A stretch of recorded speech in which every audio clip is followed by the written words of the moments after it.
58º día. Los amautas iban custodiados por 16 guerreros que se alternaban, de a 8, para cargar las literas.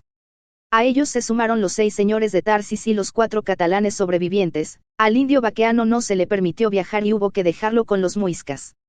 De la última escaramuza habían salvado 8 caballos y 2 de los dogos españoles, además de las jaulas con los pollos de Castilla y la totalidad del equipaje. Seguían a los amautas por una estrecha senda que se dirigía en línea recta hacia el este, ascendiendo permanentemente por la cordillera oriental. Un día después, luego de pernoctar en una gélida caverna a 3.500 metros de altitud, ganaron la cumbre de una sierra que partía como brazo de la cadena principal. Todo indicaba que allí se iniciaría el descenso, pero los sucesos inmediatos desmentirían aquella presunción. De pronto, a la vuelta de un recodo, el camino concluyó bruscamente frente a una impenetrable pared de piedra. La montaña se levantaba ante la caravana impidiendo su paso. Cualquier europeo, en situación semejante, habría dado media vuelta y buscado otro camino que franqueara el obstáculo, eso sería lo lógico. Pero estaba visto que los amautas del bonete negro, como los señores de Tarsis, no se regían por los principios de la lógica. Aquellos, sin inmutarse, bajaron de sus asientos y se entregaron a unos extraños preparativos. Los hombres de piedra, asombrados aún por la detención, observaron con más detenimiento la pared montañosa y entonces, casi simultáneamente, comprendieron lo que ocurría. Se encontraban en presencia de una entrada sellada por las brunas de Nabután, una entrada similar a la de la caverna secreta del Cerro Candelaria, en la lejana Huelva. Ahora las brunas eran claramente perceptibles para ellos y hubiesen podido atravesar la pared en un instante, con solo aproximarse estratégicamente a la abertura oculta.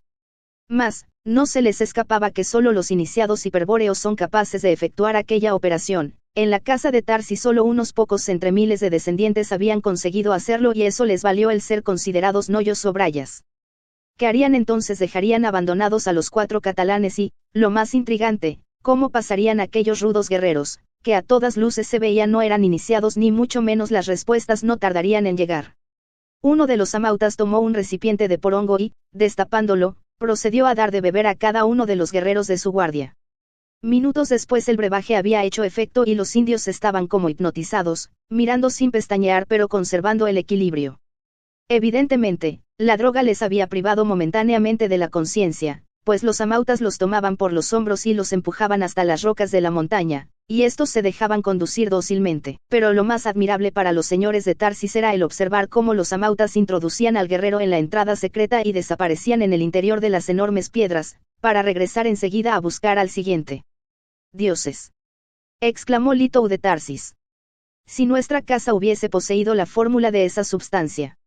Al fin solo quedaron los españoles de ese lado de la montaña, y los amautas ofrecieron el porongo haciéndoles señas para que bebiesen. Los 6 hombres de piedra desistieron de probar la droga, pero forzaron a que lo hiciesen los escépticos catalanes. Cada uno de ellos sorbió un trago y experimentó, minutos después, un efecto fulminante. Cayeron al suelo profundamente dormidos. Hubo, así, que arrastrarlos hasta la entrada secreta, pero inexplicablemente era ahora posible introducirlos en ella. Aquella entrada secreta no daba, como en Huelva, a una caverna sino a un túnel de unos 100 metros de longitud, en cuyo extremo surgió un nuevo motivo de sobresalto para los señores de Tarsis. En efecto, a la salida del túnel se encontraron en medio de una calzada de piedra con murillos a los costados y perfectamente alineadas de norte a sur, que se perdía en la distancia hacia ambos puntos cardinales. Sobre los murillos laterales, grabados con signos del alfabeto rúnico Futhark, se veían a ciertos trechos inscripciones y señales. No hay dudas que se trata de una lengua germánica. Empero, comentó Litou, este camino tiene todo el aspecto de haber sido construido por los atlantes blancos. Observad esas piedras. La forma en que están talladas. Se trata de auténticos menhires, que solo ellos pueden haber plantado. La observación de Litou fue prontamente confirmada por los amautas. Cuando ellos llegaron a esas tierras, muchos siglos atrás, aquel sendero ya estaba. Pero solo los iniciados podían acceder a él y por eso se lo llamaba el camino de los dioses. Los invasores blancos jamás podrían hallarlo, aunque seguramente utilizarían las 2 calzadas paralelas que los ingas construyeron imitando el camino de los dioses. Pero ellos, los 2 amautas del bonete negro, no deberían hablar de esos temas con los Huancaquilli, pues tal misión les estaba reservada a los atumurunas, que los aguardaban al final del camino.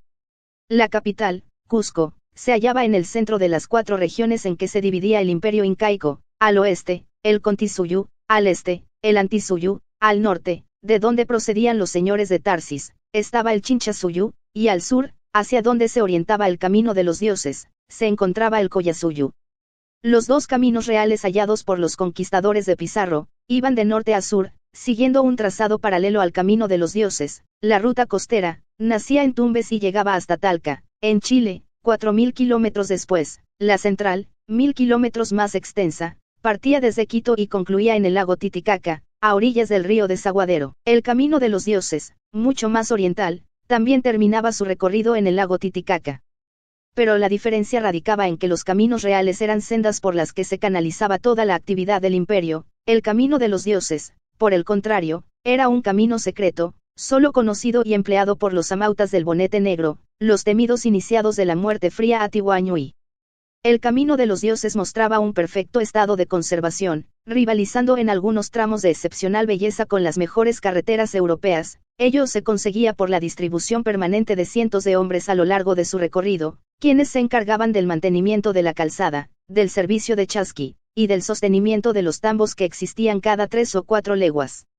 Justamente, a poco de andar por el ciclópeo camino de piedra, los viajeros dieron con un tambo de amplias dimensiones. Según supieron luego los señores de Tarsis, aquellos tambos grandes se edificaban en las cercanías de las salidas laterales, y secretas, del camino de los dioses. El lugar estaba atendido por miembros de la misma raza morena que servía a los amautas. Unos niños corrieron a descargar las llamas que estos traían y a conducirlas a un corral, pero demostraron gran temor por los caballos españoles, que debieron ser atendidos por los catalanes. Allí comieron las infaltables tortillas de maíz, tamales, bebieron el api caliente, y descansaron mediodía. Un chasqui, entretanto, partió a la carrera para adelantar la noticia sobre la llegada de los señores de Tarsis. A pesar de las agotadoras jornadas, durante las cuales marchaban todo el día y solo se detenían por las noches en los tambos más cercanos, el tiempo pasaba sin que el camino de los dioses pareciese terminar nunca. Y semana tras semana, el frío, el viento, y la nieve, los castigaban sin cesar, puesto que el camino rara vez descendía por debajo de los 3000 metros, obligándolos a estar permanentemente abrigados. Un motivo de alegría lo constituyó la rápida mejoría de Guillermo de Tarsis. 2 días después de la cura la fiebre cedió notablemente y la pierna comenzó a desinflamarse. A los 15 días ya podía caminar casi normalmente. Pero 60 días después, aún se hallaban transitando por la misma carretera rectilínea, cuyos accidentes 1000 veces repetidos, escalones, rampas, túneles y puentes colgantes, se les antojaban ahora monótonos y aburridos. La presencia de las inscripciones rúnicas en la misma lengua germánica fue constante durante los miles de kilómetros recorridos, aunque tendía a aumentar en variedad y perfección a medida que se aproximaban a destino. Pero aquellas leyendas y señales eran evidentemente posteriores a las construcciones megalíticas que se encontraban diseminadas a lo largo del camino de los dioses. Tales piedras exhibían el antiquísimo e inconfundible signo de las brunas de Nabután, de las cuales las runas solo reflejan un simbolismo superficial. Una semana antes de llegar al lago Titicaca, arribaron a un tambo donde los esperaban 8 amautas del bonete negro y un extraño personaje. Era este un anciano de cabellos grises y facciones de tipo europeo nórdico, cuyos ojos celestes y piel clara confirmaban su pertenencia a la raza blanca. Como los 2 primeros amautas que conocieran los señores de Tarsis, el anciano blanco y sus acompañantes solo querían ver la piedra de Venus. Litou de Tarsis, que interpretaba correctamente sus deseos, accedió pacientemente a ello, desenvainando la espada sabia y quitando la cinta de la riaz. Una exclamación de asombro y aprobación brotó de las 9 gargantas. Y recién entonces dieron muestra de reparar en los hombres de piedra. Todos habían desmontado y se hallaban atrás de Litou de Tarsis, admirados a su vez por la reacción de sus anfitriones. El anciano, hablando el mismo dialecto germánico que los amautas, pero en forma mucho más clara, preguntó: ¿y la princesa habéis traído a la princesa? Semejante cuestión desconcertó a Lito, que se volvió para cruzar una mirada con sus parientes. Descubrió así los ojos de Violante de Tarsis, irreconocible como dama bajo el hábito dominico, y súbitamente lo comprendió todo. Golpeándose la frente con la palma de la mano dijo sonriente: sin dudas os referís a mi prima Violante. Pero tenéis razón, noble anciano, ella es una princesa de Tarsis. Y acto seguido bajó la capucha y dejó al descubierto el hermoso rostro de la dama.